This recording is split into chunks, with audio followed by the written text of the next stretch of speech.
This is WVUA 23 News at 6. We are glad you're with us tonight. I'm Chelsea Barton. Tuscaloosa County Sheriff's Office needs your help finding a missing man. Take a look at this man. He's Terry J. Gilbert. He was last seen the evening of July 1st in the Abernat area. Gilbert is 5'7", weighs around 150 pounds, and has gray hair and blue eyes. If anyone has any information about Gilbert's location, they are asked to contact the Tuscaloosa County Sheriff's Office at 205-752-0616. During last night's meeting, the Tuscaloosa City Council granted 2 emergency public works contracts to repair infrastructure breaks caused by Tropical Storm Claudette. The contracts total $1.8 million. Nearly $700,000 was awarded to the John Plott Company, Inc. for the North River Raw Water repair. Dominion Construction Company, Inc. received $1.1 million for the Westervelt Raw Water and Sanitary Sewer repair. City Council District 5 Representative Kip Tyner says it was great to have professionals help after such circumstances. We're very fortunate, and the mayor and council, you know, there are not many cities that could probably dole out almost $2 million because of an emergency situation, but we're very fortunate to have a healthy reserve. And so, you know, it was a big ouch, as I said, you know, $1.2 million to one company and over $600,000 for another, but at least we were able to do that and without borrowing. And Tyner says the city completed most of the major repairs needed in the city and its neighborhoods. On June 5th, the city of Tuscaloosa hosted a hazardous waste disposal day, and the results are in. The city collected 29,300 pounds of waste this year. That includes leftover paint, paint thinners, cleaning supplies, light bulbs, batteries, and other like items. These are things that should not be thrown in the regular trash. If you have any of these items at home still and want to get rid of them, call Tuscaloosa 311. Things are really starting to heat up around Tuscaloosa. Tuscaloosa fire rescue crews put out a structure fire off of Jug Factory Road Tuesday afternoon. Crews said the fire was fully involved. You can see how big the flames got. Crews were able to control the fire pretty quickly. There were no injuries, and the cause of the fire is still under investigation. Let's switch gears now to the weather. Richard, we've had so much rain here lately, but today, no rain in sight. It was scorching out there. Hey, Chelsea, pretty hot across central Alabama this afternoon. Not much rain to cool things off. A couple little tiny cells on the radar. That's about it. Kind of like a typical summer day. Many of us driving one of those right over the Samantha area on Highway 43, approaching 69, close to Windham Springs. And again, down to the south, got some rain in southern Marengo County near Sweetwater and Anafly, getting some of that, as well as the Myrtlewood area just to the southwest of Linden. Many of us dry, though. Where it hasn't rained today, it is hot, as Chelsea mentioned, 87 to Tuscaloosa, 90 in Birmingham. The heat index in the mid-90s right now. We'll talk about your weekend forecast coming up in just a few minutes. Chelsea? Thanks, Richard. Speaking of heat, extreme heat continues to grip parts of the United States with record-breaking temperatures in the West over the weekend. And the Red Cross is urging everyone to learn the signs of heat stroke, a condition that could be deadly. Mandy Gaither has the symptoms and more in today's Health Minute.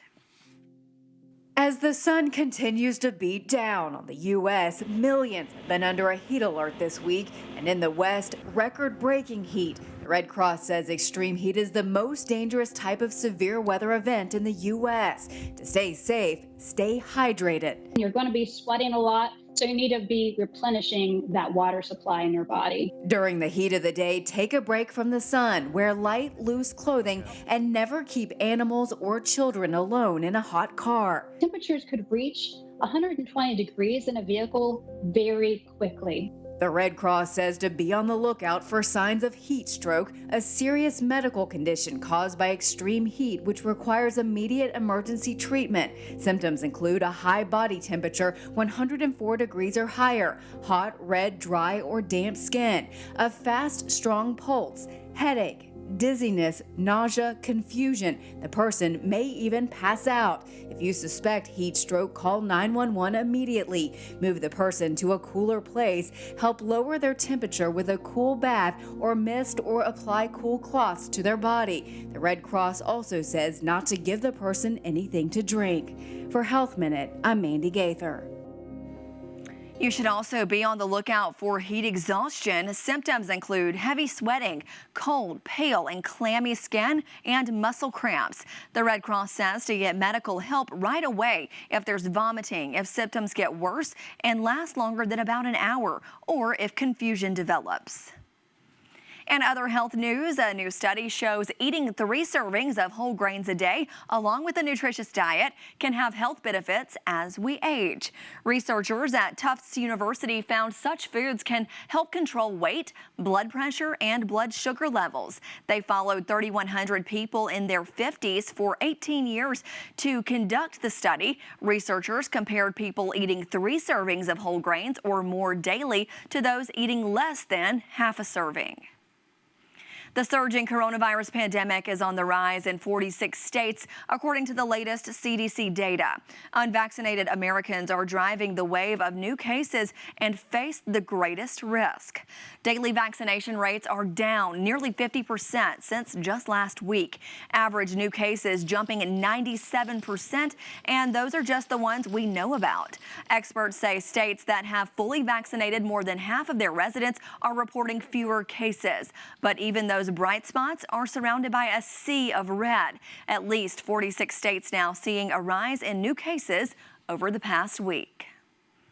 Let's now take a look at how our state is doing with COVID-19 numbers. According to the Alabama Department of Public Health, 1.5 million people have been fully vaccinated now. The age groups 65 and older are the only ones that have been vaccinated, a percentage of 72 or higher. In total, ADPH is reporting 427,865 confirmed COVID-19 cases statewide. 9,113 Alabamians have died due to this virus. New COVID-19 cases aren't the only thing that is rising right now. The price at the pump seems to just keep going up too. We spoke with an expert at Gas Buddy who explained that gas prices may be reaching their peak around the country, but here in Alabama, prices seem to be staying pretty stable, currently at an average of $2.82 per gallon. Patrick DeHaan, head of petroleum analysis, says he feels we may see a slight increase due to school starting back again in the fall and more people returning to a daily commute. We are, I think, getting close to our peak. Prices in Alabama just really stable for the last month. Prices today, $2.82 a gallon statewide. That's on par with a week ago. Actually, 0.3 of a cent a gallon lower than a week ago, and just 0.9 of a penny more than we were paying a month ago. So there's been some stability in prices as of late.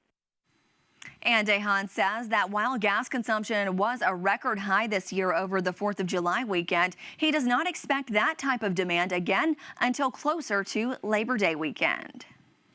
A key measure for inflation in the U.S. just posted its biggest 12-month jump on record. Wholesale prices posted a year-long increase. This is not good news because it feeds growing concerns about inflation as the economy tries to bounce back to normal. But there is an upside. Costs for June did not go up as much as they did in May, which raises hopes that prices could be leveling off or retreating in some cases. The June increase was the largest since the government started tracking 12-month data in November of 2010.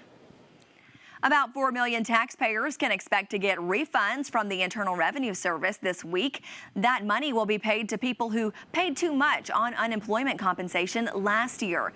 The American Rescue Plan Act of 2021 excluded more than $10,000 of that benefit, but the law was passed after much of that money was already paid to the IRS. The newest round of refund payments are scheduled to go out as direct deposits starting Wednesday, and paper checks will go out starting Friday for taxpayers who receive refunds that way.